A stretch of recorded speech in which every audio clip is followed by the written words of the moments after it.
Good. We are live. Okay. Hello, everybody, and welcome to Todd's Pod. As you can see, I have a new sign. My wife got me that for Father's Day. I like it. This week I have a good friend of mine from recovery. We go way back. We do gotta kind of have to accept him for what he is. He's a Notre Dame fan. I'm an Alabama fan, but hey, we can still be friends, right? All right, come on here, Mike. All right. I know you did. It's all right. It's been a rival for us for Of course. over 7 years now. Yeah, of course it has. So, Mike, welcome to Todd's Pod. Thank you. So, introduce yourself. I'm Mike. I'm an addict alcoholic. And, Tell us about that. what's about Mike? Well, I'm currently in school right now to finish my addiction counseling degree. July 1st, I'll have 19 months sober. I recently just got released from TVC on March 24th. And, that's pretty much all that's going on right now. So, okay. Tell us what led you to this place? To TVC? No, Way back. way back to addiction. Well, I started smoking pot at 13. Then I was drinking. I was stealing my dad's vodka and filling his bottle up with water to make it look like I wasn't taking it. You know, and I would always hang around with the older kids in the neighborhood. You know, I didn't like school, hence why I dropped out when I was a sophomore. But my addiction really picked up when I was around like 17 years old, and I started shooting heroin at 17 years old. You know, sorry, Mom, I know you're watching this right now. You don't know this stuff, but you know, it's all right. It's led me all the way to where I am today, where this is the happiest I've ever been in recovery. Because you know, it all comes down to, and went to a lot of meetings in the last month, and the first step comes up. I've never truly done the first step. I've been doing this for 13 years, and I've always held on to a reservation that I'd be able to smoke pot one day, or have a beer with dinner, or take hallucinogenics, or do anything like that. Like I cannot do anything. And the main reason I relapsed, there's a couple. You know, I stopped doing what I'm supposed to be doing. There's always a woman involved, and I stopped taking my psych meds. Like my meds, if I don't take my meds, I self-medicate, and I think I'm self-medicating myself with heroin / fentanyl, you know. Exactly. And of course, it's making it more crazy. It makes me crazy. Well, so for me, what I found with the mental health side of things, to the addiction and all that, what I found was that when I worked on the mental health side, I got clarity. And really, all I ever, even from the time I was a young child, right, I think all I ever wanted was clarity. And so, you know, I had all this busyness in my head, my PTSD, right? And when I got higher or drunk, it would kind of slide a little. It's still there, but I can talk to you, I can function, I can kind of make it through, right? And when I wasn't higher drunk, it came back. Well, since I did all the work on my mental health, that is gone, so I have clarity. It's like, why would I mess this up? Right. It's like using is a short-term solution for a long-term problem. You know, and that's what I value with, because I would stop my meds. Oh, I got this. I'm good. I'm doing great. Yada yada yada. But within a week, I've got a new one. You know. Question for you. When I have this statement I say, and I'm curious to see what you think about that. I don't believe in relapse. Elaborate on that. So, the way I look at it, I guess I'm trying to kind of twist people's perception a little bit, because in the beginning everybody had relapse, and I didn't have relapse. I'm like, oh God, I got relapse. That's my story. Right? My sponsor told me, you know, that's optional. You don't have to do that. Okay. The reason I don't believe in relapse is because I don't care if you got 20 years sober, 30 years sober. If you go back out, you were never done. You never quit. So I don't think that people that say, well, I'm a chronic relapser, I think sometimes that gives themselves permission to relapse, because hey, that's what I am, right? But if you take that word relapse off the table and say, no, you never quit. So what? I don't know if you relapse. I don't think you ever quit, because you said you never did a good first step. Never did first so step. now you are. So this might be this is like a one and done for you. Right. Yeah. This is the happiest I've ever been. Yeah.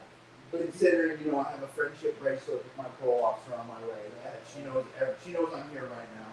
You know, if she's looking. Gotta have a Cadillac, huh? Yeah, right. Yeah, right. And you know, but I'm okay with it. You know, I had something just happen to where, you know, I was told by the guy that put this monitor on my leg that I basically couldn't go scuba diving, but I could go in water. Well, 3 days ago, I went swimming and fried out my monitor, and they gave me a violation for it. But if they're not sending me back, they're not putting out a blue one, they're not doing any of that. I was supposed to get off monitor yesterday, but now I can't get off monitor. And you know, I was messed up about it. I really was. I had to leave what I was doing at 4 o'clock and be there by 5 on the west side. But then, you know, it came to me, I was like, I gotta turn this into a positive. Because, you know, my God, they're probably protecting me from something. Maybe protecting me from myself. Because buying a vehicle, I already gave myself too much fuel. You know, I've only been out since March 24th, and everything has already came down. You know, my son and I have a good relationship. He's real happy with me. My father said that this is the best and the happiest I've ever lived. You know, which was, I mean, it chokes me up a little bit because I wasn't there because of my addiction or because I was distracted with something else. So there was a lot of years that I missed. You know, and I know those years can't be made up because those were vital years in his growing up. But I know now that I have the capacity to be there if he needs me. If he needs me to drive him to Brussels to come see him, I can do that. You know, I get to do these things now because I did my first step on November 30th of 2023 when they revoked my bonds in Vernon and Kendall County. And I prayed to my God and said, just do what you got to do with me. You know, I'm done with this lifestyle. I told my mom to not bond me out. I told everybody to not bond me out because I needed a separation from my lifestyle. I'm the type where I'm going to get out and I'm going to go back to a hotel life and I'm going to do what I was doing. You know, I was an IV meth and heroin and amphetamines. You know, my relapse this time, I hit a rock bottom and I kept digging while I was using, and it just got worse, progressively got worse. I ended up in a hotel off of Marbach. You know, and for people who know about hotels on Marbach, you know, that's a real trappy area of San Antonio. You know? Some hotels on 35 too. Oh yeah, the ones across whatever by 410. Yeah. Oh yeah, I already know. I've been there, done that. You know, I've been there, done that. But you know, it's just today. It's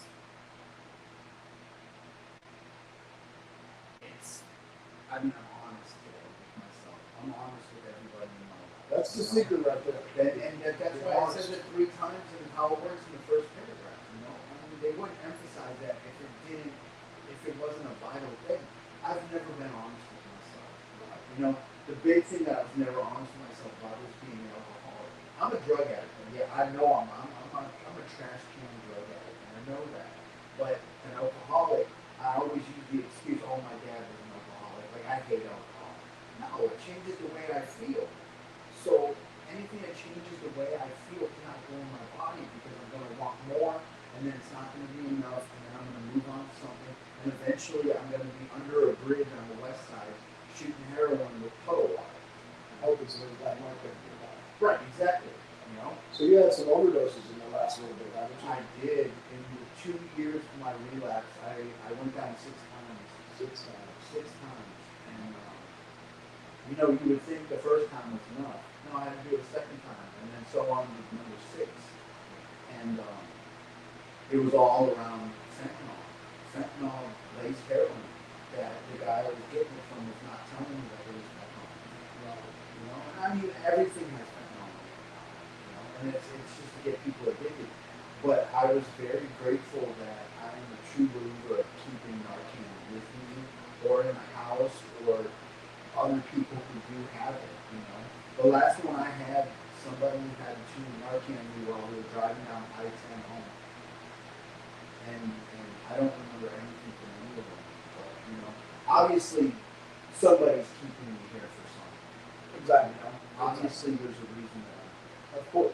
and I understand that now. So speaking on marketing, I have marketing everywhere. Yeah, we have it in my solar house. Everywhere. Yeah, I have it everywhere. I'm going to Corpus in a couple of weeks. My granddaughter and some of her friends want it. They want to know how to use it, so I'm going to go down there and have a little information session for them and spread it down there. But I think everybody should understand it, how Everybody should. The one thing that you don't want to happen is you don't want to say, I wish I had it. No, I wish I had it. You know, it was given to me, but I didn't take it. And now, this person's dead. Right. You know, because it's a disease that affects all aspects of society. I don't care where you are in society. You can become my family's immune because we're this or because we're that. That's not the case. I mean, every family I think in America at some point is going to affect me by something. I thank God they didn't have fentanyl as much as they do now 7 years ago. Before I got sober. Right. I probably did. I know me. I know I would be too. Yeah. I would be too. Yeah. So God does what God does for a reason. And I have my God, and I know that you have yours. But yours is a little bit different. But I respect that too, because I think that God is God. Exactly. So you want to talk about that a little bit? Well, I'm pagan. I'm Norse pagan specifically.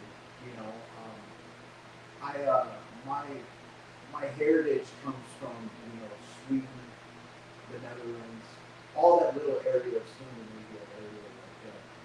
And in the past, I was always praying to a God that somebody else was. I was brought up Catholic. My dad was Catholic, my mom was Lutheran. And I used to go to CCD. I made my first communion. I did different things like that, but it was never interesting to me. I couldn't connect with it, and it took me 40 some years of all of this to realize that I don't have to believe in a traditional God to get to the same place that we're all trying to get. And today that I wear my hammer, my Thor's hammer. This is like our cross, and I wear it out, and I wear it proud, I just realized my cross wasn't out. Yeah, I wear it out and I wear it proud because I worship my ancestors, and with that, we don't kneel when we pray because they were human like us, and they have faults, and there's a different God for different traits that you pray to. I pray to 5 gods every morning, and it's working for me. I'm happy today. I'm the happiest I've been since the day my son was born. Cool. Are you sober? I am sober. So I respect that. Yeah, I'm sober. Well, I think everybody. The thing that I wish that people in the world would get an understanding of is that your path and mine are very similar in many ways as far as the drug, the things we did in the recovery, right? But they're different. And no two people will ever have the same path in this whole world. Okay? Even back to the millennium, even people that aren't addicts or alcoholics or any of that kind of stuff. There's been billions of people, and no two have ever been the same. I mean, it's amazing when you think about that. And I don't think people should judge people for their walk. Because it is your personal journey, and you have a right to that personal journey. What is crazy is I did go to a meeting that was at the church off of Starcrest. Yeah. And when I go to a meeting, I'm usually the only pagan in there. I don't say the Lord's Prayer, and I have my own prayer that I say to myself. I don't connect on the Christian level that, as much as everybody says the AA program is not a Christian program, it really in the sense of it is, I had to buy a book called The Pagan in Recovery to help translate each step from the pagan point of view. It doesn't deter away from the 12 steps, it's the total 12 steps, but there's different things that we do for each step. There's a ritual that comes with every step. Like, for example, my 5th step. My sponsor wrote down all my character defects. I tore each one off. I burned them, and then I buried them by the roots of a tree. And it's a ritual to show that you're trying to grow past it, And it's pretty cool. I connect with it a lot more because I'm very nature-y. I love outdoors and doing different things like that. And they always say that your lights today come from your past ancestors, And there's a lot of correlation to it, and I like it. I really like it. I'm enjoying it. It's for the first time in my life having a religious belief is fun. I bet that it's amazing that you were talking about you went to that meeting at the church, right, with your beliefs and everything, where you can go to this meeting and respect everybody else's beliefs. Absolutely. I just wish everybody else could respect everybody else's Right. beliefs. You know, there's a lot of people out there that And when I admitted that I was pagan in my share, I guarantee every one of them went home and prayed for me. every one of those did. Yeah, but I mean, so I'm a very spiritual person, Right. right? In my mind, it doesn't matter who you pray to, because there is, in my opinion, one ultimate God. And so I tell people, you believe in whatever you want to believe in. You know, I believe in what I believe in, and I respect creator. Everybody has a creator. Absolutely, exactly. And who am I to say that my creator is white? Who am I to say my creator is a man? Who am I to say my creator is a woman? Who am I to say my creator is anything? Which one? Nobody really knows, right? But yeah, it sounds pretty cool. And I'm not trying to bury my problems. Put it in a plant. Yeah. Something that's growing that you're watering because you're putting it in there and you're trying to grow past it. Cool. I like that. It's cool stuff. It is. You know, I could go on for a long time about this stuff. So, I have to ask, are you prepared for Alabama to beat y'all this year? We are playing, aren't we? Yeah. Yeah. I don't know. You know what? Let's wait. We'll get together for that. Yeah, we should get together. We should watch that game together. Definitely. I bought this big screen TV to watch football. Okay, so we're coming here. Yeah, he couldn't watch. Yeah. So I bought this big screen TV and my wife's like, man, that's overkill, dude. And I'm like, no, it ain't overkill. It's not overkill. You know, why would you say it's overkill? She said, you don't need a TV that big. I said, honey, I bought this TV for you. Yeah, she looked kind of the same way. She said, how'd you do that? I said, listen, I said, it's like this. I said, I bought the TV so my sons would come watch football with me. The family would get together and watch football every day. I said, in return, the wives and the kids are going to come over. So I bought this TV so you can have more time with the grandkids. Yeah. I like the way you think. Yeah. Anyway, no, yeah, you'll have to come over and watch. We'll have to have a watch party for that. You know, everybody would put a big TV, watch, have a big, huge watch party so they can watch me and you. Oh yeah, you should have seen me when I was in TBC watching the playoffs. Yeah. Nobody was a Notre Dame fan. I was thinking about you, man. I was thinking, man, that guy's got to be like way over Crazy. I was going crazy. Yeah. I made sure every time they played, you know what, I was the whole season, this whole last year season, I watched every Notre Dame game. Really? I got to watch every Notre Dame game except for one against Louisville, and they were on Peacock. And of course, we're not Peacock. Of course, you know, I didn't listen on that. Of course not. Yes. And they played. I probably missed some. Yeah. I don't know. Yeah. But, you know, no, and it's good that we can have this kind of banter. Yeah, absolutely. It's just further proof that, you know, just because you're this way and I'm that way, we can be friends. Right. Well, it talks about it in the book that we normally wouldn't mix. Right. A lot of people. I mean, I have a whole new set of friends. Of course, I have my old friends from before, but my past life before I went to prison, I don't talk to anybody. I've even deleted them off my Facebook. You know, I've gotten rid of them because I don't want that because that was the worst relapse that I ever had. Well, if you of those people, like the way I feel about that, so I like you, I have no real association with anybody prior to sobriety.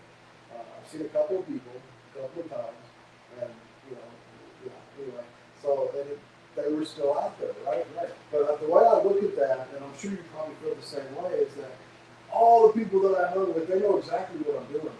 Yeah. They know exactly where I'm at. And if they want what I got, they can reach out, right? And I wouldn't say no, but I'm not going to go hang out and party. Yeah, you know, I'm different on that. Are you? Because I'm just going to tell them no. Well, because I'm not going to put myself in a situation years ago, around them. in the beginning, I agree. I wouldn't have done that. I'm at a point now in my recovery that I'm pretty strong, pretty calm in my recovery. But now, 1, 2, 3 years of sobriety, I don't know that I would have been comfortable with that. I probably would have said, "Oh, you want to get sober? Call my sponsor, and give me the number, you know, something like that."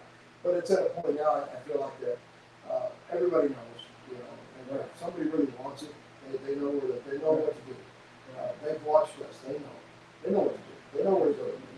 And so I don't have to go save anybody. Yeah, I'm not saving anybody unless they're trying to do it. And it's also trying to do it. So love to see some of them in the room sometime. As a matter of fact, I can tell you something about that. Two people that I used to use was really hard. It was us three. We were on an apartment out on the northwest side. All three of us went to an AA meeting together, and we all have over 18 months sober. That's cool. And we were all in there, and it was just like, that just goes to show that when enough is enough, we come back. When I was in prison, we had tablets. And I had the AA book on that, and I read it numerous times. I tried to go to the many AA meetings I could.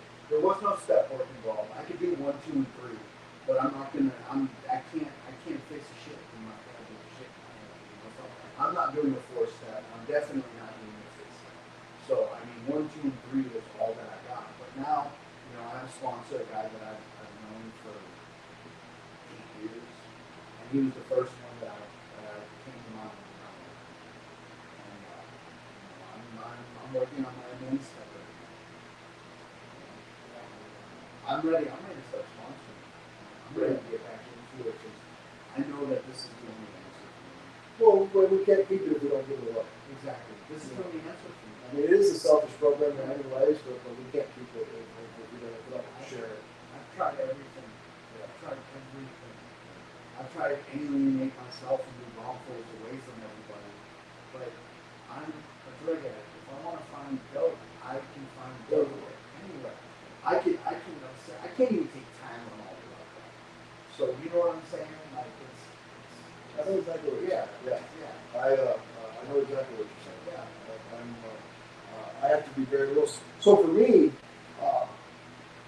I can't even watch TV without it.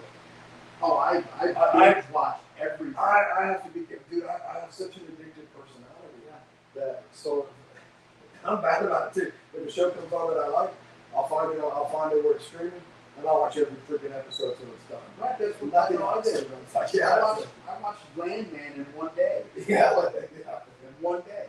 it's kind of disappointing in a way because It's a lot more. Yeah. When's the next season? But Come that's on. it right there. That's I the addiction. want more. Yeah, you just nailed it because and that's in our personality, and I don't think that ever changed. No. Everything I do, I do to the extreme. I want more. So I choose to do my recovery too. That's exactly how I'm doing it this time. My house manager is impressed with the way that I am. So he just got 3 months ago. He called me the golden child the other day. Yeah, well, I'm not. We can't do that. Oh, wait a minute, y'all got the golden helmets, right? Yeah, we do. Okay. Yeah, so and real flakes of gold are in that thing. How about that? Yeah. And we've got a golden dome. Hey, there's real blood now. It was helmets. Yeah. I'm just kidding. I don't know that. Yeah. Anyway. Yeah. But yeah. It's okay to do the golden helmet. Yeah. I was it touched me because if other people are noticing it, I don't notice it. Yeah. I'm just putting one foot in front of the other. And I'm doing what I'm supposed to. I have a routine with my days. It got a little altered this last week, because I met somebody. But it's all right. She's ignoring me. Don't look at me like that. I'm thinking I've heard that very sentence before out of you. But it's like my bullshit meter is way up here now. My last relapse was that.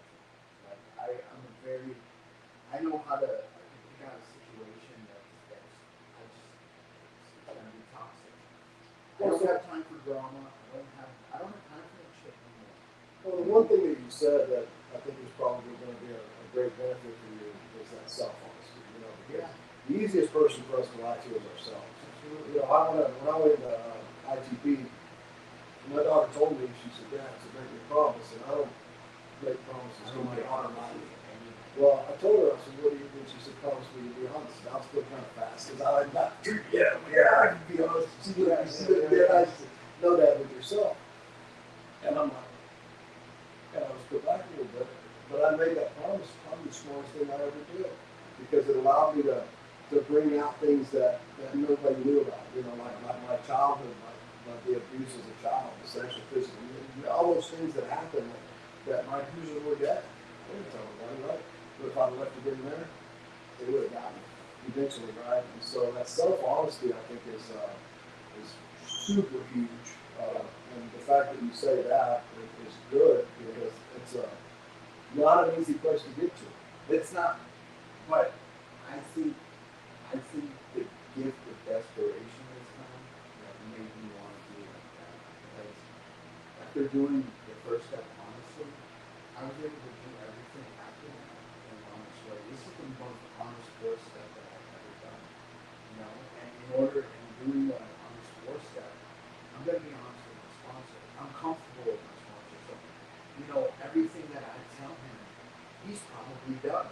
Or maybe done worse, or maybe done less, and I've done worse.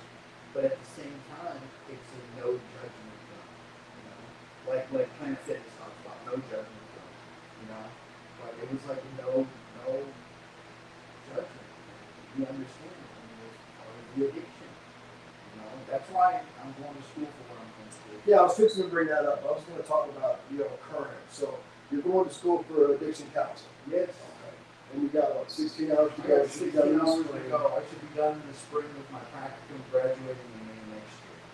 You know, Congratulations. and thank you. And I did not think that I was ever going to go back. You know, I actually tried going to school for something else. And because of my criminal background, apparently I can't be on a university campus. You know? Yeah. So that got denied, and I was like, okay, so if that got denied, then I'm getting signs, because that's when I pray that for my asshole. I don't ask them to do things for me. I ask them to give me signs. Show me if this is good for me or not by giving me a sign. And of course, me being a drug addict, I want instant gratification. But it may come the next day, but I'll notice it because today my spiritual life is huge. I put my life in everything I do. Before I came in here, I prayed. You know? I already prayed this morning, but I prayed